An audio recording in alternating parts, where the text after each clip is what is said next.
obrigado pela sua atenção, mais uma vez compartilhando aqui com todos, né, aqui no programa Luz Sideral, hoje edição de 120. Nós estamos aqui, então, compartilhando mais um trecho, um belo trecho, do livro de Huberto Rode, Paulo de Tarso. Esse livro foi escrito na década de 1930 e nos traz preciosidades da saga heróica desse grande apóstolo do Cristo, maior, né, dos apóstolos do Cristo, que ao cair do cavalo na estrada de Damasco, passou a se dedicar 100% da sua vida para a propagação do Evangelho de Jesus, o Evangelho puro, o Evangelho nascente. Vamos lá então, hoje estamos aqui na página 357, a partir da página 357 até a 364, do livro de Huberto Rode, Paulo de Tarso, aqui com o subtítulo Paulo, Agripa e Berenice.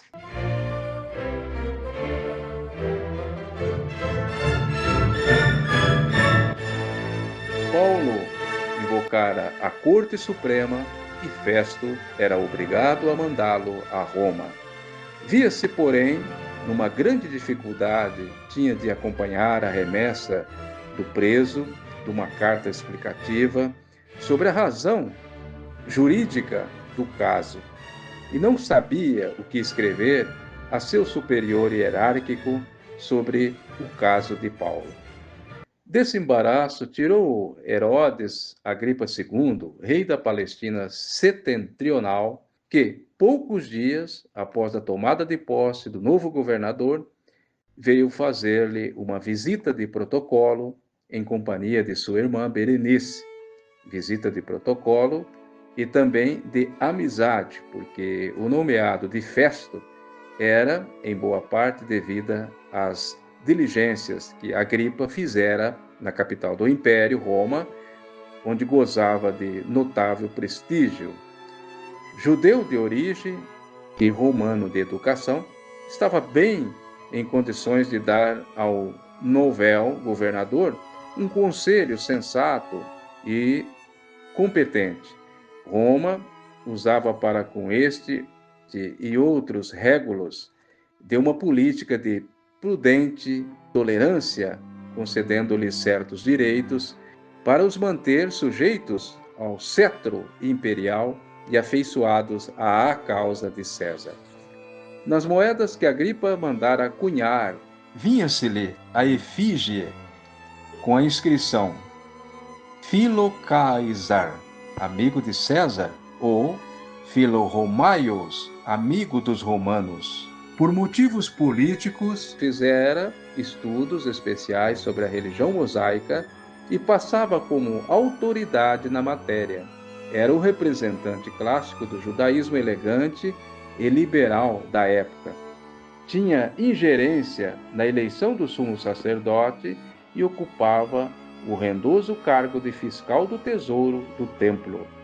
Por toda parte, levava consigo a sua formosa irmã Berenice, a qual fugira a seu esposo Polémon, magnata da Sicília, e desde então vivia os dois como rei e rainha, o que deu uso a uma série de rumores ambíguos.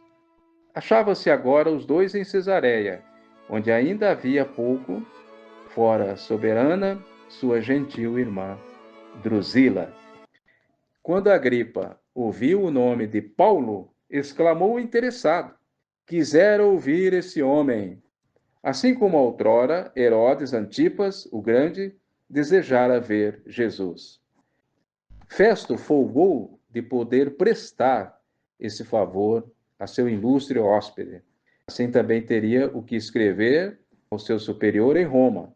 Amanhã o ouvirás, respondeu satisfeito. Destarde se originou um dos mais empolgantes episódios da história religiosa da humanidade. Felizmente, lá estava Lucas para consignar os principais incidentes dessa memorável entrevista religiosa em Cesareia. No dia seguinte, teve Paulo ordem de comparecer à sala de audiências do Herodion, Acorrentado ao guarda, deixa a fortaleza. Não sabe de que se trata. Entre mentes, ouviam-se reunido na basílica marmórea do palácio governamental os oficiais da guarnição militar, os próceres das autoridades civis, bem como o conselho jurídico do governador. Aparece Festo, coberto da alvejante toga romana, e Agripa no seu manto de púrpura recamado de ouro. Ao lado dele, Berenice, eclipsando com a sua estonteante beleza todas as damas presentes. Nos assentos ao longo das paredes se vão agrupando os numerosos convidados e a comitiva. O governador Festo cede gentilmente ao rei Agripa II a presidência da sessão. Trata-se não de uma sessão do tribunal, mas de uma interessante reunião social que data a celebridade do orador, promete tornar-se uma verdadeira sensação. No meio do silêncio e da expectativa geral, entra na luxuosa sala Paulo, trajando uma velha e surrada túnica e com a mão direita presa ao soldado que o acompanha. O momento é solene. Dois mundos diametralmente opostos e aí se encontram face a face. O paganismo em toda a vacuidade das suas pompas, por entre o cintilar das espadas e farfalhar das sedas, e o cristianismo em toda a plenitude da sua esquálida pobreza, preso, acorrentado, ridicularizado o evangelho no banco dos réus. Disse Agripa a Paulo: "Tens permissão de falar em sua defesa?" Paulo estendeu a mão direita e o áspero de ferrugentas cadeias ecoou sinistramente pelo auditório, confundindo-se com o discreto tinir das braceletes de ouro de Berenice e suas amigas. Na antiguidade, em sinal de afirmação solene e grave, costumava o orador estender os 3 dedos médios, os dedos de juramento, encolhendo o polegar e o mínimo. Assim é que podemos imaginar o apóstolo no momento decisivo da sua oração. Neste lance histórico, improvisou Paulo a mais estupenda apologia do cristianismo que já se proferiu em todos os séculos. Convidando a falar em sua própria defesa, ele se esquece da sua situação e tece em face do Império Romano e da Sinagoga de Israel uma genial defesa do Cristo e do Evangelho. Jamais falara Paulo com tão ardente entusiasmo, com tão espontânea veemência e insinuante simpatia como desta vez. Parece que o longo isolamento e a falta de expansão lhe represaram na alma um oceano de espiritualidade que, nesse momento, rompe os diques, alaga o mundo e arrasta na sua corrente os espíritos mais inveterados no seu mundanismo profano. O orador, sempre polido e distinto, sem servilismo nem adulação, principia por se dirigir ao presidente honorário da sessão, dizendo: Rei Agripa, sinto-me feliz em poder defender-me hoje em tua presença de todas as acusações que me acusaram os judeus, porque tu és exímio conhecedor de todos os costumes e de todas as questões judaicas, pelo que te rogo que me ouças com paciência. Prossegue o filósofo Huberto Rode.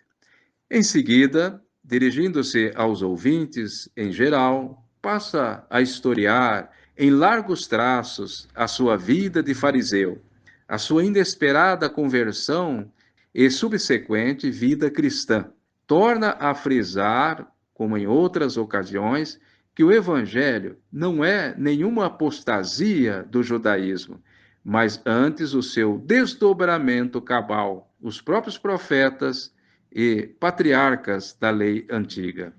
Para Paulo, pessoalmente, é decisivo o conhecimento dramático às portas de Damasco, mas para os outros, objetivamente, era essencial a harmonia entre o Antigo e o Novo Testamento. A cruz não está no Calvário isolada, sem nexo com o passado.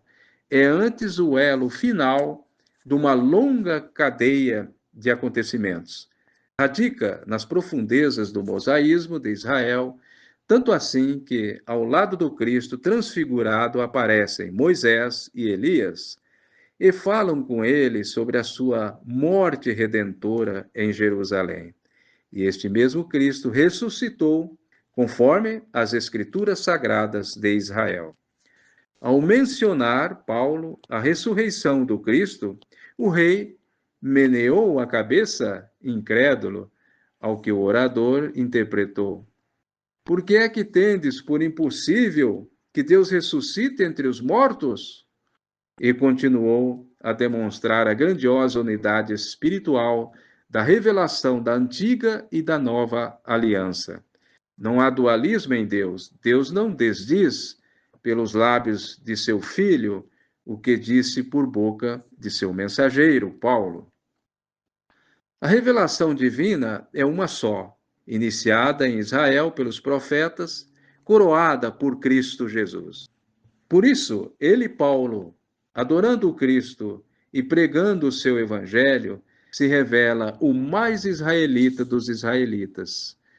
Ao passo que seus adversários incompreenderam e adulteraram o espírito de Moisés, rejeitando o Messias que aquele vaticinou como o ponto culminante da lei dos profetas. Diante de Agripe, profundo conhecedor do judaísmo, podia Paulo jogar à cena todos os argumentos escriturísticos.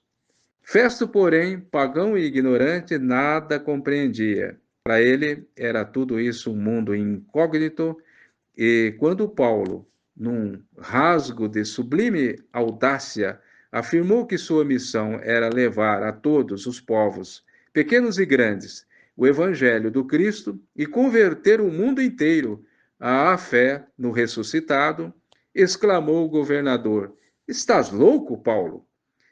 Os teus muitos estudos te fizeram perder o juízo? O orador, porém, não leva a mal a ofensa grosseira, sem perder, por um momento, a linha de perfeito cavalheiro. Responde com firmeza: não estou louco, excelentíssimo Festo.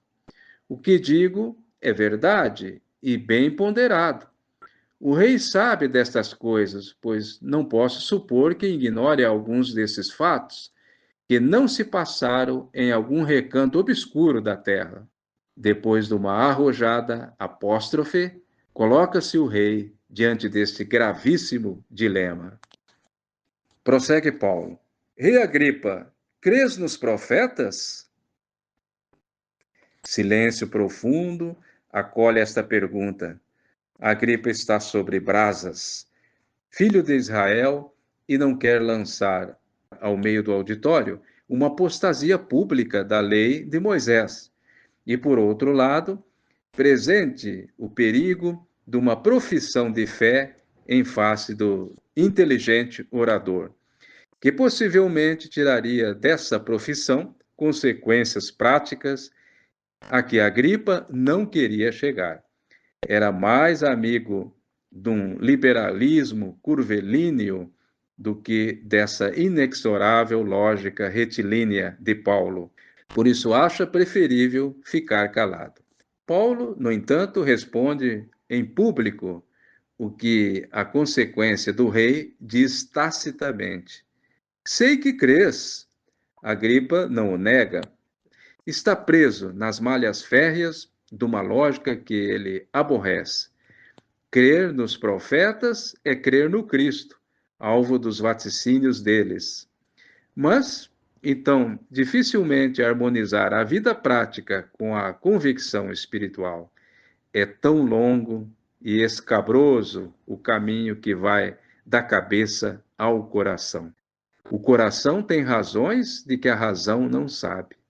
Para um espírito de orientação estética, é sedutor estudar a história da religião, cantar as grandezas de Deus e fazer literatura sobre as belezas do sentimento metafísico, mas é tão duro e prosaico para um homem mundano ter de sacrificar a um ideal intangível certos ídolos sensíveis. Crede nos profetas? É a pergunta de Paulo. E esta pergunta, inesperadamente, entreouve a alma do velho hebreu, como que o tanger de uma harpa longínqua, harpa que ele julgava para sempre quebrada. Sente em si a luta de dois eus, adversos, e como que em sonhos responde a meia voz. Quase me persuades a me fazer cristão, Paulo? Propriamente não o quisera dizer, ele espírito forte, emancipado, mas no momento mal vigiado e subconsciente, se antecipou ao consciente e revelou o que ele recalcava discretamente às penumbras do ego. Paulo apanha no ar o semivoluntário suspiro da alma de Agripa e, num lance de suprema emoção, exclama: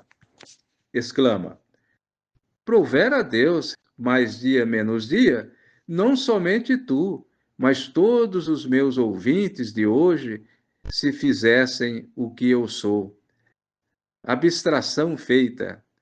Paulo levanta o braço e um ranger de rudes correntes de ferro repercute nos ares. Abstração feitas desses grilhões.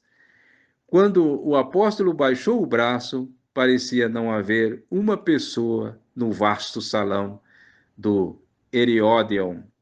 Era um desses momentos de indescritível dramaticidade, em que o mundo parece suspender a respiração e os homens parecem olvidar os ódios antigos, fundir-se numa silenciosa sinfonia de compreensão, de paz e de amor.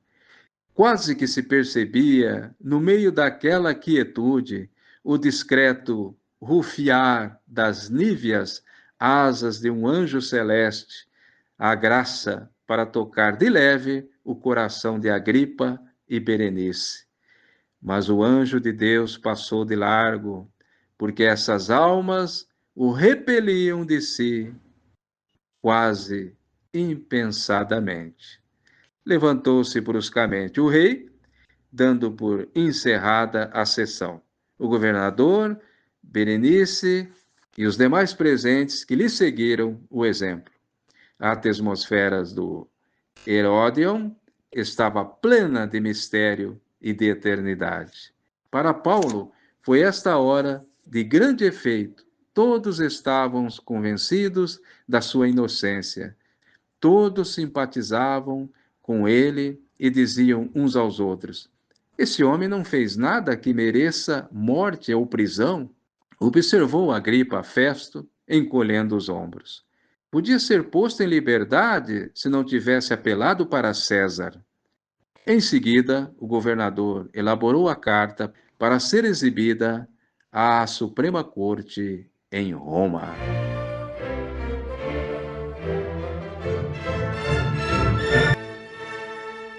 Eis aí, meus prezados internautas, a descrição maravilhosa, texto maravilhoso de Humberto Roden, no seu livro Paulo de Tarso, escrito na década de 1930, quando nos fala da extraordinária, majestosa, grandiosa, maravilhosa missão de Paulo de Tarso em pregar o Evangelho do Cristo vivo, de Jesus, o maior dos filósofos do planeta Terra. Fica para a reflexão de todos. Um grande abraço, obrigado pela atenção, até a próxima.